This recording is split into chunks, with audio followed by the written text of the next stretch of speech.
Hello again, everyone. This is John Arntz, and welcome once again to the Business Freedom Formula. Today, I am honored to have as a guest Becky Sampson. Excuse me, Becky. Welcome to the show. Glad to have you Thank here. you. Thank you. Thanks for Becky. having me. This is fun. All right. Well, great. I have a leading question here I want to ask you, and that is, are you working Yes. on anything exciting at the moment? Okay, that's a loaded question. Well, of course it is. It's intended to be. Um, and I know this is for entrepreneurs. So what entrepreneur isn't working on something amazing? But I really am working on something probably the most amazing thing I've ever done in my life. But I am the founder of a company called Only Subpoenas. We do subpoenas for divorce attorneys. Actually, I do subpoenas for all attorneys. However, my specialty is divorce, just because of my experience going through my own divorce. But this is what I will say is really interesting about this, and I tell people every single day. This is being at this stage in my life. I've had all kinds of different experiences in business, entrepreneurial, and also worked with other businesses. It is so much fun to wake up every day and do something and build something, a business, the way that I want to build it, from Mhm. every aspect, to employees, to my clients, to their clients, to the marketing, to the sales, to the branding, all of it. Like, Mhm. I get to be the one that pulls the strings on all of that. I'm the Sure. orchestrator, and it really is very, very fun. Like, even last night, I got up in the middle of the night and I was like, okay, I'm just going to go work for a little bit. Mhm. I don't know, I couldn't sleep. And I'm like, why not? And it doesn't mean that every day is like that, but right now, that's been probably the most exciting. And the fact that I'm doing a lot of podcasting, Divorcing Strong podcast, which is I'm getting to know all these people and networking across the country, doing something that I absolutely love to do, which is connect with other amazing people across the United States. Yeah. Yeah, that's one of the things I enjoy about hosting this podcast is I've talked to people from not only all across the United States, but yesterday morning I spoke with somebody from the UK. I've talked to two people from Australia. I've got somebody queued up next week in Pakistan. I mean, this is going to be fun. You get to meet people from all over the world, and um, and I actually enjoy that. I enjoy talking to people from different cultures as well as different parts of the U.S. So, Well, what's interesting, John, is that like I've thought of this oftentimes the last couple of months, is where else in our society now, like where else do we actually get to connect with someone that we've never met before? Like, I've never met you before this. right. And it's just like, to me, my mom said ever since I was about 2 years old, from the time I could kind of talk, I just had this ability to interview people or talk to people or get to know them, and now I get to do it sitting in my office in my studio, and Right. literally connect with people from all kinds of walks of life, just by answering. You had put something out that you were looking for people, and I was like, all right, I'll go. Sure. And Yeah. it to me, that is the gift. I actually grew up where my entrepreneurship spirit came from, was that my dad grew up in this very town that's just down the street from where I live now. And when he got older, he always had a dream of starting a summer camp for kids. Okay. And our camp is actually 45 minutes east of where I live now. But we ran that camp for 46 years. So since Wow. I was very, very young, my dad was doing, I was going to camp fairs with him. I was traveling. I was doing brochures. He'd paid me 10 cents a brochure. I would go talk to parents. I would run camps. I would he was an accounting professor. So he always wanted to teach me finances and stuff. Sure. And so he had me at age 12 running the little store that we had at our camp. And so I've always believed and had a great passion for entrepreneurial spirit, and starting things. And it's been an interesting ride, because a lot of people, I call it bipolar entrepreneurship. Because one day you'd Okay. be like, yes, I want to do this, and the next Yeah. day you're like, what am I thinking? Like, what am I thinking? Like, how did I get so excited about that? Because I really hate the idea now, and then you start again and you reinvent. But I Sure. grew up with a mom, even though she wasn't much of an entrepreneur, she definitely was an encourager. She would always say to us as kids, come up with a problem, come up with a solution, and you now have got a business. Sure. And so we used to always brainstorm when I was a kid. And I grew up in the Bay Area, which is like right down the street from all the Silicon Valley stuff. Like I was just telling you that, Hmm. I went to the same junior high and high school as Steve Jobs, and Steve Jobs is Okay. a good friend of my brother-in-law. And those kind of connections. So there was so much Sure. innovation happening all around me. It's not a surprise that I'm here at this point in my life building a Mhm. multi-million-dollar business. Yeah. So yeah. It's interesting too how like in the Silicon Valley, people from other parts of the country probably wonder how that developed like that.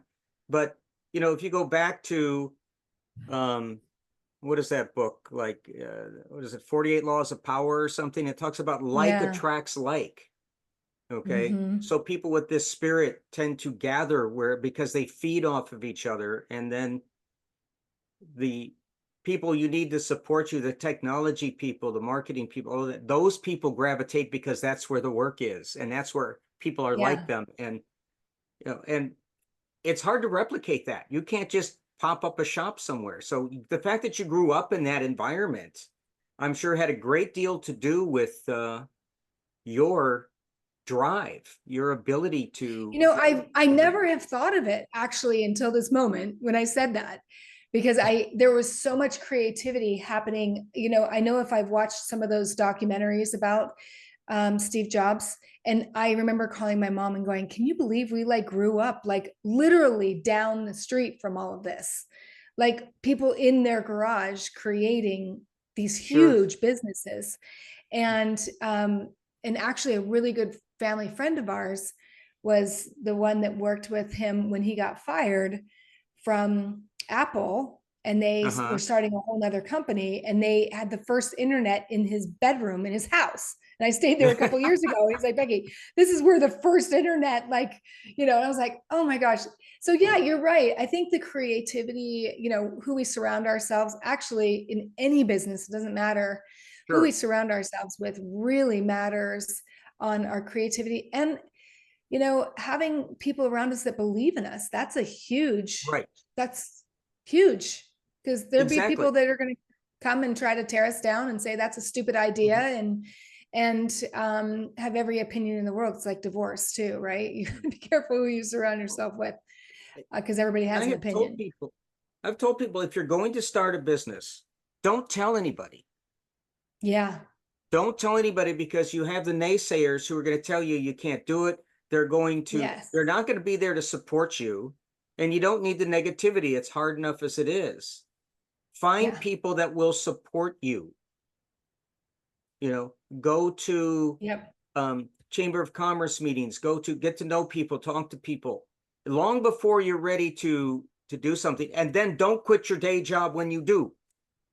Right. Because the Yeah, worst I've thing made is that that mistake before. financial stress when it takes a while to get your first sales rolling in. It's very difficult.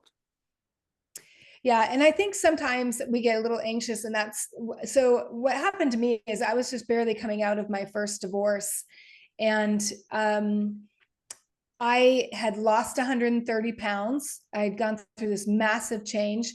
I got divorced, hit my goal weight, and quit my job all in the same month of July 2010. So Wow. it was a complete life reset.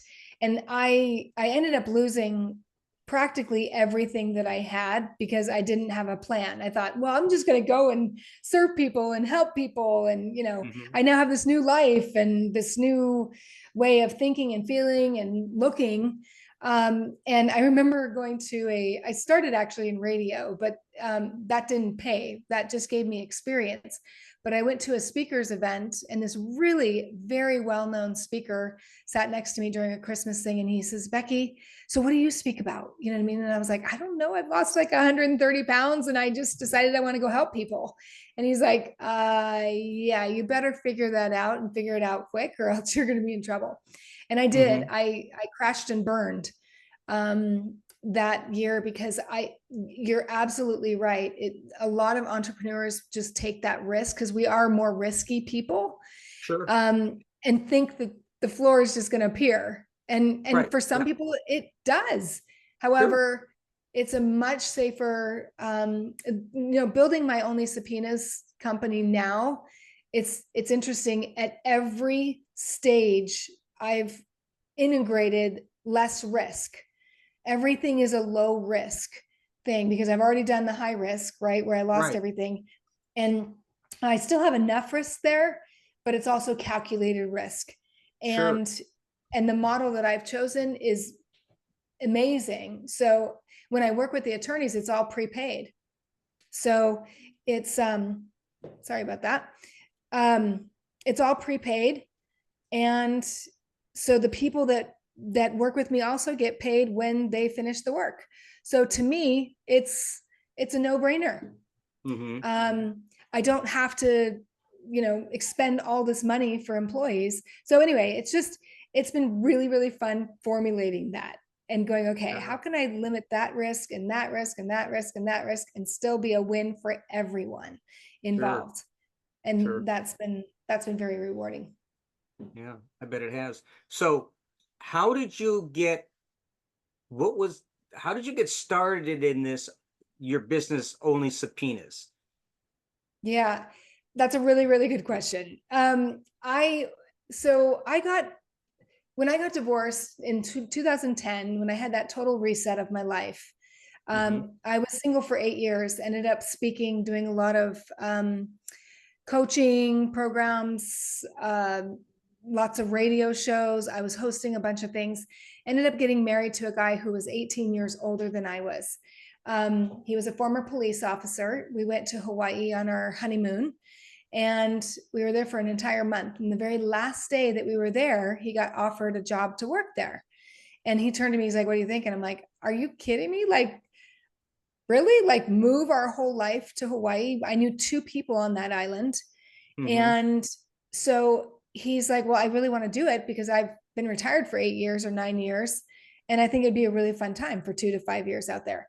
So we packed up the house. I packed everything up. He left. I followed him afterwards. 4 months into me living on the island, he threatened divorce because I wouldn't sign a fraudulent tax return. And I said, Oh, I just don't do that stuff. And he's like, well, we need to get divorced, and we need to get divorced fast. And I never, ever wanted to get married or divorced again. Like, I told him, like, this is my last rodeo. Like, so sure. this was really tough for me when he said that. And then a couple weeks later, I sat him down and I said, look, what are all the issues that you have with me? Because I'm not a bad person by any means. And I just said, tell me everything that you have issue with me. And he started listing a bunch of things, and I got a little notepad, and he's like, here, write this one down, write it down. And I was like, okay.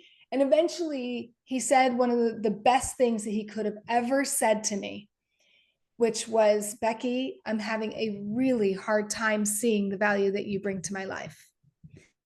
And I was Really? like, no, dead serious. That's what he said. And here was my response.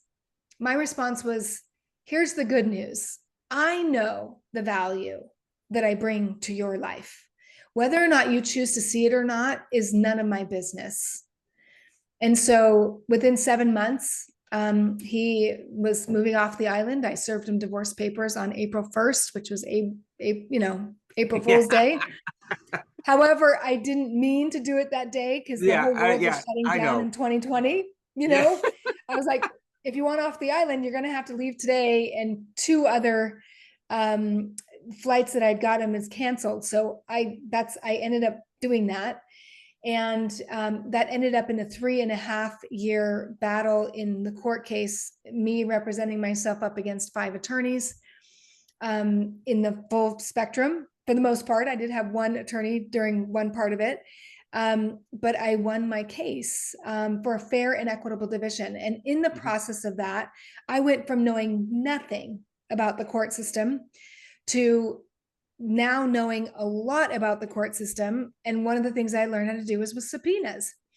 And when I finally turned my case over to my attorney, he says, Becky, how did you, not being an attorney, get all of these subpoenas back? Because statistically, 1 out of every 3 subpoenas that gets issued out there, believe it or not, gets rejected because there's a lot of compliance and all kinds of things that you have to go through. But I Certainly. had mastered it. I couldn't afford not to have it go through. Sure. And so anyway, I told my mom when I was going through the divorce stuff, I said, there's got to be a bigger reason why I'm doing this, because I've always had a coaching and a giving personality. I want to, like, if I learn something, I want to give back to communities. And at the time I knew I was going to do some divorce coaching and things like that.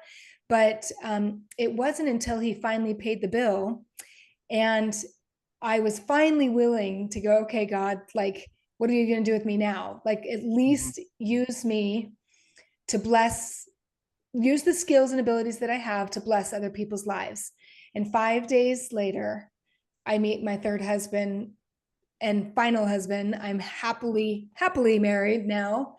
No more divorces in my future. And in 2 weeks after I met my now husband, he ended up in another court case, or I should say a court case. I didn't know I'd be thrown back into court. And when we were preparing for the trial, we needed to do a subpoena. And our attorney, who has been an attorney for 35 years, and his paralegal was 18 years, his paralegal, she messed up the subpoena. The subpoena got rejected. And I went and did my due diligence to make sure this is how it needs to be done. So I told her, I said, look, did you do this, this, this? And she's like, how did you know? And I'm like, well, this is what I do. And she put the subpoena back through. It went through. It came back. We got the records within 2 weeks, like normal subpoenas. And we were able to settle in our court case 2 weeks later. And my husband turned to me and he says, you absolutely have to do this, Becky, for attorneys. You have to do this business. And so now it is a nationwide company. And that's how I got into the business. And it's, to me, I love what I do. My husband even tells me this all the time. He's like, I love what you do, Becky, because it helps the disadvantaged people in the court systems get the information they need to win cases. Sure. And so the people who are trying to hide the stuff and doing all the games and all the stuff are not going to be using my services typically. So I'm always for the underdog. So every single thing I do in my business has got to have a purpose, and it's got to be something that's meaningful. And so, yeah, that's how I got in the business. And at first my husband was not happy that I was in divorce business, but then when he saw what I did, he's like, okay, you need to, because it doesn't just happen to women, because he was married for 27 and a half years, and his wife, he never had anything to do with the finances. He just went and made the money and brought it home. And she left him with 21 cents in the bank. And he chose not to fight. She basically said, look, if you get an attorney, I'll take you for everything that you had. And I said to him, no. She took you for everything that you had because you didn't get an attorney to look over it. So I'm really, really passionate about teaching people. That's why I have the Divorcing Strong podcast, is I'm teaching people about their legal rights. And I'm not for gouging people. Don't go that way. That's not the energy I'm about, but at least know what your rights are so that you know what you're fighting for. Yeah. So you kind of stumbled into this because life threw these speed bumps at you. And it's amazing how people develop a business because of something that happened to them. or they Yeah. had an experience with somebody in an industry and they said, I can do this better. Yeah. You know, Well, it's it's out of the pain, right? Our passions come from pain. sure. And one of the things is my first divorce, we never even saw the judge, or we didn't see anybody. We just went to a notary and signed off and agreed to things. The Mhm. second one, 3.5 years, 21 hearings and 21 subpoenas. I mean, that refines you. I say it doesn't define me, but it refined me. Sure. Um, and my nickname now is Becky Brockovich, or Bulldog Becky Brockovich. And I was meeting with an attorney the other day, and he goes, now that's is that like a German name? I'm like, okay, you obviously have not seen the movie. Like, He I am the obviously Aaron doesn't Brockovich. know. Yeah. No, he didn't. He had no idea. I was like, oh, you need to go watch the movie, honey. Yeah. Like, I really am her. I was a total, didn't know anything, to now, I'm a huge advocate in helping people through that process. Yeah.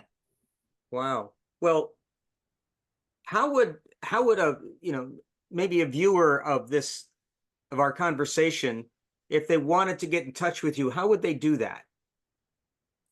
Well, I mean, I have two websites. My only subpoenas.com. Make sure you spell it correctly. subpoenas.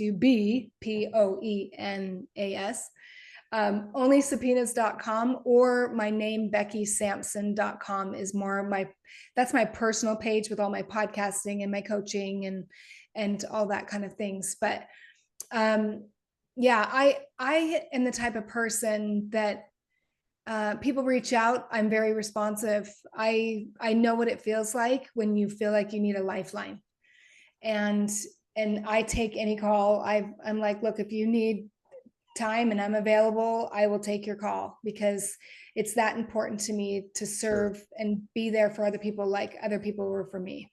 So that's how I work.